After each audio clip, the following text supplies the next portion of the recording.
Bunda, pantas yang begitu diserang koruptor.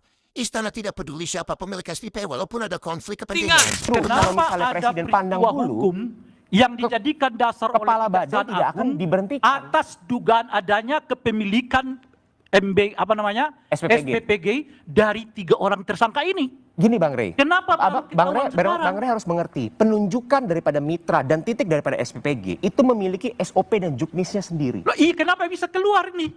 SPPG itu kita tidak peduli punyanya si A, si B atau si C, Itulah tapi yang menjadi SPPG masalah. harus Akhirnya, mengikuti SOP yang berlaku. Karena artinya di SOP-nya ada masalah Gini, Bang yang membuat 3 orang ini sekarang ditetapkan sebagai tersangka. Oh betul. SPPG dalam menunjuk mitra, siapapun mitra itu, ketika SPPG itu sudah berjalan, hukum tertingginya adalah SOP-nya, tata Iya, kelolanya. saya mau Ini bukan mengatakan- masalah SPG ini punya A, punya B atau punya C. Saya mau mengatakan SOP itu jelas bermasalah. Yang Maka itu mengakibatkan kita sedang 3 evaluasi, orang Bang ini Rey. ditetapkan sebagai tersangka. Kami sepakat. Sebab ingat ya, salah Kami satu sepakat, dalih ada masalah mereka dan ini ditetapkan sedang tersangka diperbaiki. itu karena diduga punya yayasan yang berhubungan langsung dengan pengelolaan SPPG. Oke, coba saya tanya ke Artinya Mas itu Agus. masalah di SOP-nya. Oke, Bang.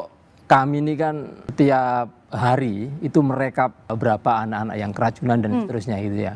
Saya bandingkan di 2025 dengan 2026 ya, sampai bulan Juni ini, itu belum ada tanda-tanda penurunan ya. Gitu. Jadi apa yang dikatakan oleh Pak Dadan soal evaluasi, kemudian ada perbaikan, penutupan dapur, itu sama persis dengan yang dikatakan oleh Bu Nani sekarang. Semuanya sama persis. Nggak ada kata-kata Pak Dadan yang dikurangin sama Bu Nani. Jadi sama aja ini. Jadi nggak ada gitu kan. Karena itu mau diganti Bu Nani atau diganti siapapun, ini yang bermasalah ini tidak hanya soal personelnya gitu. Tapi kalau saya simpulkan dari pembicaraan tadi, ini sistemnya yang korup. Gitu. Karena sistem yang korup, ya pasti melahirkan koruptor gitu.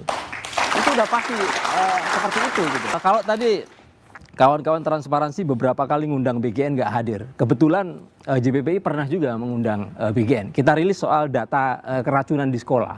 Karena kita memantau di sekolah-sekolah. Datang orang BGN di seminar kami gitu kan. Kemudian ada penanya yang bertanya, kenapa banyak SPPG yang berafiliasi dengan orang yang ada di pimpinan BGN?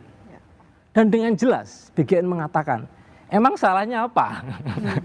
Emang salahnya apa? Saya juga punya dapur. Itu di hadapan publik, di depan wartawan. Emang salahnya apa gitu? Loh, kok zaman kayak gini ada manusia kayak gini gitu ya? Jadi apa ya? Konflik kepentingan Korupsi, ya. kolusi, nepotisme itu kan orde baru, kemudian hadir reformasi. Itu kan ada pelarangan-pelarangan itu. Jadi menurut saya konflik kepentingan itu adalah akar dari korupsi gitu.